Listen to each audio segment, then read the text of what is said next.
Hello folks, this is Hidden Numismatist, back with you with another video on my channel. As you know, I love my Confederate notes, and I have my first major video on this album on my channel, along with an update video that I did early in the year. But I added another one to this album, another sweet Confederate note, and I added what I added was the $20 Type 9 from 1861, which is a little bit more desirable. I mean, nothing overly expensive, but the Type 9 $20 is a little bit more desirable for a person that's crazy enough like me to trying to do as many of these Confederate notes from our nation as much as possible. So let's get started. So let's do a quick overview. And like I said, brothers and sisters, the majority of these notes are on my channel. In the first video I did on my Confederate notes, Confederate States of America. And I like how I always put the type number and the year. And then when I saw this on one of my favorite eBay sellers, the same gentleman that I purchased my $500 Confederate from. So I know him face to face. I bought from him in the past. Awesome eBay, very, very respected numismatist in Confederate notes, antebellum currency, broken banks, defunct banks, and he does early coppers too, early American coppers, colonials, half cents, large cents, what have you. So let's thumb through these very quickly, as they are all beautiful. Love this one. Sweet, beautiful, beautiful notes, along with the different types. And then, of course, you know that you can always pause the video to study a note more in detail as we go through these. This is cool. Love that. Very, very important notes. It's unfortunate that our nation had a civil war, but at least we know that we're not the only nation in the world that has had civil wars, and others have been much worse.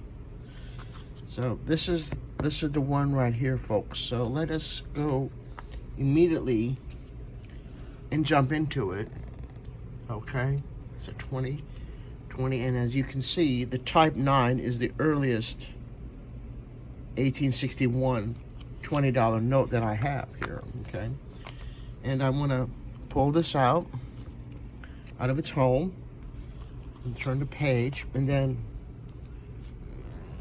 portray this beautiful note for you, and then we'll talk about its history, okay?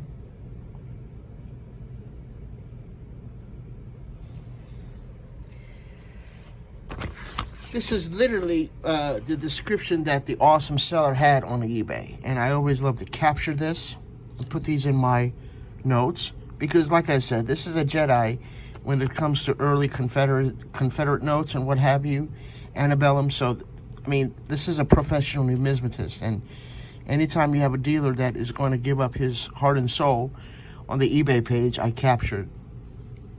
This is Type 9, the $20 Confederate note, Confederate States of America, Type 9 from 1861. Portrays a sailing ship centered in the upper half. You can see. And this was the first $20 note issued by the Confederacy that did not bear interest. The center vignette is that of a large sailing vessel, a vignette that appears on numerous northern and obsolete notes before the war. The note is the date of July 25, 1861. It's redeemable in payment for all dues except export dues and fundable, in Confederate States stop bearing 8% interest. The B-plate version of this note is actually part of a group of notes that were first issued from Richmond. This is important. It was during this issue that the Confederate Treasury recognized that the actual register and treasurer could not possibly sign all of the notes. That's interesting. That's cool. They enlisted substitute signers and changed the notes to say for register and for treasurer. As this change was made after the printing of these notes commenced, some that were issued had 4 written by hand, while most had 4 printed. T9s where 4 were written by hand are incredibly rare. Unfortunately, this one is not it. However, Hoyer and Ludwig, very, very well-known authors in Confederate, had difficulty with the placement of the for treasurer, as there are several error varieties within the T9s. This type comes on thick bond paper, which did not wear well. This is also what's unique about the T9 $20 Confederate note. The B, C, and CC plate varieties all come on this paper, and the T9 PF1 and subset categories have serial numbers written in brown ink. The brown ink issues do not constitute a different variety from those described below. Thin paper was used with the CCC and D plate notes, which also were printed on thick bond paper with the serial numbers in red. These varieties take into account the small, medium, and large 20 and XX to the right, Roman numerals for 20. T9 PF8 is a great classic rarity. This is where it's getting important. T9 subcategory PF2 is a very scarce error as well. There are several other interesting notes, including an easy to identify slanted XX variety. Very cool. Thin paper appears somewhat transparent or translucent, as you can see on these notes. I'll show it to you. You can see the design through the back when held up to a strong light. He's probably referring to an ultraviolet light, a black light, if you will, that is used to examine the beauty of notes, and also is using as a diagnostic tool to capture counterfeit notes. Thick bond paper appears heavier, is 3 times thicker, and is opaque. On notes printed on thick paper, the design cannot be readily seen through the back. T9s are common in uncirculated condition, as many were saved by banks and a few were saved by individuals. They can be found in choice ink. However, they are tightly held these days and not always available. Gem-out T9s can be found and are easier than the T8s. Getting any examples of this rare variety of the T9s is quite the feat. One should look to acquire the rare T9s as high in the condition census as available, regardless of cut or cancellations. Beautiful, beautiful recommendation. Awesome recommendation. And this is exactly one reason why I can give as an example on why this gentleman is a Jedi. Very, very, very important comment. Very thought-provoking. So, this is a cool note. I love how, first of all, I love ships. And I love how States of America, it's just it's just such a cool type from the $20 series, Confederates, to have in one's collection that does the Confederates. Pretty significant, important note from the $20 denom series. And this is just the uniface note, as all T9s and including all the varieties. These are all uniface, reverse, if you will, notes. You know what I mean? Let me put that back in its home. And, you know, as I stated, on my previous channel, I load a note from the bottom, and then in this is another one.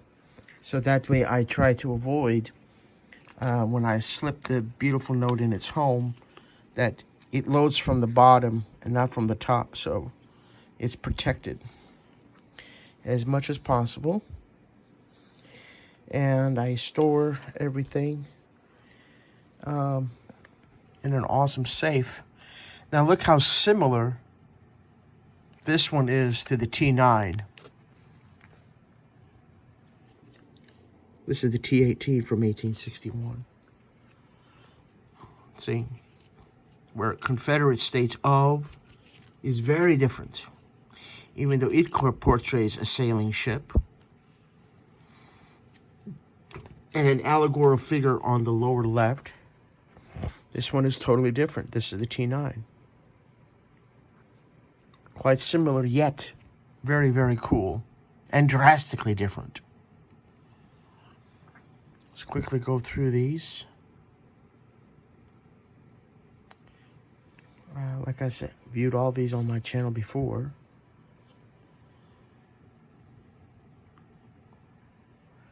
These are two of the same but different types. Again, very similar. Look at the $100. Very, very similar to the cuts of those. And then, like I said, brothers and sisters, this is one that with diffused steam, and then no diffused steam. And of course, this one came first. This was issued first, therefore it has the Type 39, and this is the Type 40, both within 1862, of course. This is probably one of my favorites from the $100. That's cool. Love that. And this album, this BCW album, custom album that I have for my bank, for my I just hold my Confederate States that were literally issued by the Confederacy. And then there's, of course, the ones that were issued by individual states. And this is, of course, the 500, which is a really, really, really desirable note. And this is the only one with Stonewall Jackson. This is a very, very important note in the Confederate series. And very desired. And then here are my only two state issues. Georgia, both from Georgia. One's at $50 and one's at $10. And then I got room for one more here. And then one more here, unfortunately. And this BCW will be done with Confederates. Of course, I don't have all the types. So what I may have to do is eventually move the state issues over to their own album. And then be able to put at least a few more delicious Confederate ones in the album. This is also one of my very favorite ones. Confederate States of America. And this is very, very important. Very historical. I'm trying to find that for you. Type 42, Judah B. Benjamin, a noted Jewish lawyer and statesman, Secretary of the War, and then State for the Confederacy. And this is portraying the South striking down the Union. That's tight. The South striking down the Union is what is being portrayed here. The South striking down the Union. Judah P. Benjamin. Very, very important note. Not really that all expensive. I mean, it's up there. But I always try to get, minimal damage. I don't like writing. I don't like tears, pinholes, excessive writing. And these are very delicate notes. They need to be kept very pristine in a smoke-free environment. Low humidity, low humidity. In a good safe. So, anyway, my brothers and sisters, I thought that that new $10, $20 note that I got just a few days ago, earlier this week, I thought I would show that to you folks and hope that you enjoy these notes as much as I do. Any of you that are doing these notes that love them as much as I do, please let me know your thoughts on the different varieties and type numbers and sub-varieties and what have you. And do a video and share the link with me, okay? Because I love these.